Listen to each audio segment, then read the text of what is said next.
Hello and good morning to all the students. Today we are starting your 15th lesson, that is hydrocarbon. Before hydrocarbon, we are studying one of the chapter of organic chemistry, that is the basic principle of organic chemistry. Okay. Before some lectures we are seeing that what are the basic principles of the organic chemistry. Now we have to study hydrocarbons. Basically you know this term hydrocarbons. Okay, the compound which contain carbon and hydrogen as a only element, they are known as hydrocarbons. You are very well understand that what is hydrocarbons. Okay. जब से आपने tenth में भी आपने काफ़ी सारे hydrocarbons के बारे में इंफॉर्मेशन ली है. 9th 10th से हमको हाइड्रोकार्बन्स जो है उसके बारे में इंफॉर्मेशन मिल ही जाती है और हम उसको स्टडी भी कर लेते हैं. जो बेसिकली हाइड्रोकार्बन जो होते हैं वो कार्बन और हाइड्रोजन से कंसिस्ट होते हैं. ओके. अब जो ये हाइड्रोकार्बन्स होते हैं वो एक तो ओपन चेन भी हो सकते हैं या फिर साइक्लिक भी हो सकते हैं. दोनों भी टाइप के हाइड्रोकार्बन्स प्रेजेंट होते हैं. Okay. In accordance with the presence और absence of carbon carbon multiple bond the hydrocarbons are called as unsaturated और saturated. Bonding on the basis of bonding, अगर मान लो सिंगल बॉन्ड है तो उसको हम कहेंगे सैचुरेटेड. लेकिन सिंगल बॉन्ड से अगर ज़्यादा बॉन्ड प्रेजेंट है, मल्टीपल बॉन्ड है, जैसे कि second that means double bond या फिर ट्रिपल बॉन्ड प्रेजेंट है, तो उसे हम अनसैचुरेटेड मेंशन करेंगे. ओके. अब जो ये साइक्लिक अनसैचुरेटेड हाइड्रोकार्बन होता है वो आइदर एरोमेटिक भी हो सकता है या नॉन एरोमेटिक भी हो सकता है. तो सबसे पहले हम देखेंगे कि क्लासिफिकेशन जो है हाइड्रोकार्बन का वो किस तरीके से होता है. Okay. Hydrocarbon can be classified as open chain hydrocarbon and cyclic hydrocarbon. मैंने आपको पढ़ाया था basic concept of organic chemistry में कि open chain that means aliphatic और साइक्लिक अगर कंपाउंड है या फिर रिंग फॉर्म में अगर कंपाउंड है तो उसे हम एरोमेटिक कहते हैं. ओके. देन ओपन चेन जो होते हैं दैट मीन्स एलिफेटिक जो कंपाउंड्स होते हैं वो दो टाइप के होते हैं, that is saturated and unsaturated. Saturated means जिसमें सिर्फ सिंगल बॉन्ड प्रेजेंट होता है. Unsaturated that means multiple bond present होता है. यहाँ पर डबल बॉन्ड या फिर ट्रिपल बॉन्ड भी प्रेजेंट हो सकता है. सैचुरेटेड जो अल्केन है वो दो टाइप से क्लासिफाइड होते हैं, as a straight chain and branch chain.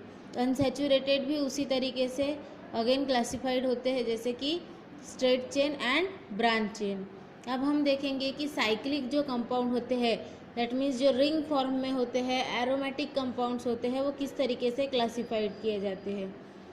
Cyclic compounds जो है वो दो तरीके से क्लासिफाइड होते हैं जैसे कि saturated and unsaturated. Saturated that means alicyclic compounds and unsaturated that is again classified as aromatic compounds and non aromatic compounds और हाइड्रोकार्बन्स.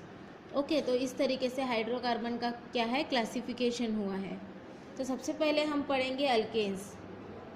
अल्केन्स क्या है? अल्केन्स हमने पढ़ा है. अल्केन्स में हमने एक सीरीज़ पढ़ी है जैसे कि methane, ethane, propane, butane, pentane. इस तरीके से हमने सारे हाइड्रोकार्बन्स पढ़े हैं. तो अल्केन में बेसिकली जो बॉन्ड होता है वो कैसा होता है? सिंगल बॉन्ड प्रेजेंट होता है इसमें अल्केन्स में. तो अल्केन्स जो है वो एलिफेटिक सैचुरेटेड हाइड्रोकार्बन है. उसके साथ में इसमें कार्बन कार्बन और कार्बन हाइड्रोजन में सिर्फ सिंगल कोवेलेंट बॉन्ड ही प्रेजेंट होता है. ओके. तो लास्ट चैप्टर में हमने ये बात पढ़ी है अच्छे से. देन इसका जो जनरल फार्मूला होता है वो जनरल फार्मूला क्या होता है? CnH2n+2. इस तरीके से इसका जनरल फार्मूला होता है. Then here n stand for the number of carbon atom in the alkane molecule. Then isomerism in alkane. Isomerism क्या है? आइसोमेरिज्म हमने लास्ट चैप्टर में पढ़ा था। आइसोमेरिज्म के डिफरेंट डिफरेंट टाइप्स पढ़े थे। आइसोमेरिज्म दैट मीन्स बेसिकली जिसका मॉलिक्यूलर फार्मूला क्या होता है, सेम होता है, बट उसका जो स्ट्रक्चरल अरेंजमेंट या फिर फंक्शनल ग्रुप की अटैचमेंट, ये सब थोड़ा सा उसमें कुछ चेंजेस होते हैं। तो बेसिकली इसमें मॉलिक्यूलर फार्मूला क्या होता है, सेम होता है। तो यहाँ पर आपको क्या क्या दिया गया है? Alkanes with more than 3 carbon generally exhibit structural isomerism, in particular the chain isomerism. तो 3 से ज़्यादा अगर कार्बन प्रेजेंट है तो ये क्या करते हैं, स्ट्रक्चरल आइसोमेरिज्म जो है वो प्रोड्यूस करते हैं या फिर चेन आइसोमेरिज्म प्रोड्यूस करते हैं। तो हम उसका आइसोमेरिज्म कैसा होता है वो हम यहाँ पे पढ़ेंगे।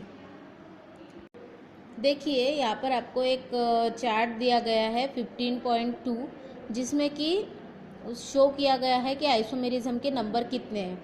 देखिए मीथेन में एक ही कार्बन होता है, यहाँ पर कुछ स्ट्रक्चरल आइसोमेरिज्म की गुंजाइश ही नहीं रही है। ओके, देन इथेन है, इथेन में 2 कार्बन होते हैं, तो यहाँ पर भी कुछ स्ट्रक्चरल आइसोमेरिज्म उस तरीके से शो नहीं हो पाएगा। प्रोपेन में भी 3 ही कार्बन है, तो उस तरीके का स्ट्रक्चरल आइसोमेरिज्म, क्योंकि कैसा है 3 ही है तो वो क्या स्ट्रक्चरल आइसोमेरिज्म शो करेंगे या फिर अपनी पोजीशन कितनी चेंज कर लेंगे। तो इसका molecular formula as well as structural formula generally same होता है। लेकिन जब 3 से ज़्यादा अगर कार्बन आइटम प्रेजेंट होते हैं, जैसे ब्यूटेन में 4 कार्बन आइटम प्रेजेंट होते हैं, पेंटेन में 5 कार्बन आइटम प्रेजेंट होते हैं, हेक्सेन में 6 कार्बन आइटम प्रेजेंट होते हैं, तो ऐसे जो कंपाउंड्स होते हैं जिसमें मोर देन 3 कार्बन आइटम प्रेजेंट होते हैं वो आइसोमेरिज्म शो करते हैं। तो आइसोमेरिज्म जब शो करते हैं तो ब्यूटेन 2 आइसोमेरिज्म शो करता है, पेंटेन 3 आइसोमेरिज्म शो करता है, एंड हेक्सेन 5 टाइप के आइसोमेरिज्म जो है वो शो करता है। ओके, इस तरीके से अल्केन्स के जो है आइसोमर्स तैयार होते हैं। यहाँ पर देखिए आपको ब्यूटेन के आइसोमेरिज्म दिए गए हैं। ब्यूटेन के यहाँ पर आपको 2 आइसोमेरिज्म दिए गए हैं। ओके, आइसोब्यूटीन है ये और ये एन ब्यूटीन है, तो ये 2 है ब्यूटेन के आइसोमर्स। उसके बाद में पेंटेन के आइसोमर्स, 3 पेंटेन के आइसोमर्स दिए गए हैं। यहाँ पर देखिए फर्स्ट स्ट्रक्चर जो है जो स्ट्रेट चेन में बना हुआ है, सेकंड स्ट्रक्चर में चेन फॉर्म है, थर्ड स्ट्रक्चर में 2 चेन्स अटैच है। तो इस तरीके से पेंटेन के 3 आइसोमर्स होते हैं, ब्यूटेन के 2 आइसोमर्स होते हैं। इस तरीके से आइसोमर्स पजेस किए जाते हैं। अब हम देखेंगे इसमें कन्फॉर्मेशन जो है वो किस तरीके का होता है अल्केन्स में। हमने कन्फॉर्मेशन भी पढ़े थे। ओके, सॉहर्स प्रोजेक्शन, न्यूमैन्स प्रोजेक्शन, ये सब कन्फॉर्मेशन भी हमने आपके लास्ट जो चैप्टर पढ़ा है हमने उसमें हमने पढ़ा था इसको। सो यहाँ पर जो है डिफरेंट डिफरेंट टाइप के बॉन्ड्स प्रेजेंट होते हैं, जैसे कि सिग्मा बॉन्ड है, उसके बाद में पाई बॉन्ड है। इस तरीके के बॉन्ड जो होते हैं वो अल्केन में प्रेजेंट होते हैं। तो जब बॉन्डिंग्स प्रेजेंट होती है तो बॉन्डिंग जो होती है वो किस तरीके की होती है ये रिप्रेजेंट करने के लिए उसका एक कन्फॉर्मेशन होता है। तो यहाँ पर 2 टाइप के कन्फॉर्मेशन है जो आपको समझना है। देखिए यहाँ पर आपको सॉहर्स फार्मूला और न्यूमैन्स प्रोजेक्शन फार्मूला, ऐसे 2 टाइप के आपको यहाँ पर क्या दिख रहे हैं, आइसोमर्स दिख रहे हैं। ओके, तो यहाँ पर आपको स्टैगर्ड और इक्लिप्स, ऐसे 2 टाइप के सॉहर्स फार्मूला दिख रहे हैं।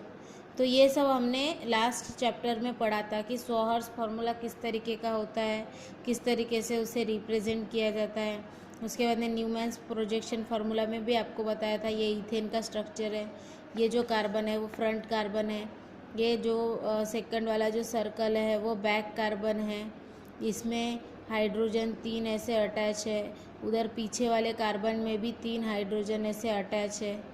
तो इस तरीके से ये स्टैगर्ड फॉर्म हुआ, ये उसका इक्लिप्स फॉर्म हुआ। तो इस तरीके से कन्फॉर्मेशन अल्केन्स में क्या होते हैं, प्रेजेंट होते हैं। तो आपको ये सब ध्यान में रखना है किस तरीके की कन्फॉर्मेशंस पाई जाती है। उसके बाद में आइसोमर्स क्या होते हैं, हाइड्रोकार्बन कितने प्रकार के होते हैं, उनका क्लासिफिकेशन कैसा होता है, ये सब आपको क्या करना है, ध्यान में रखना है और उसकी स्टडी आपको करना है। ये इंट्रोडक्टरी पार्ट था। Thank you.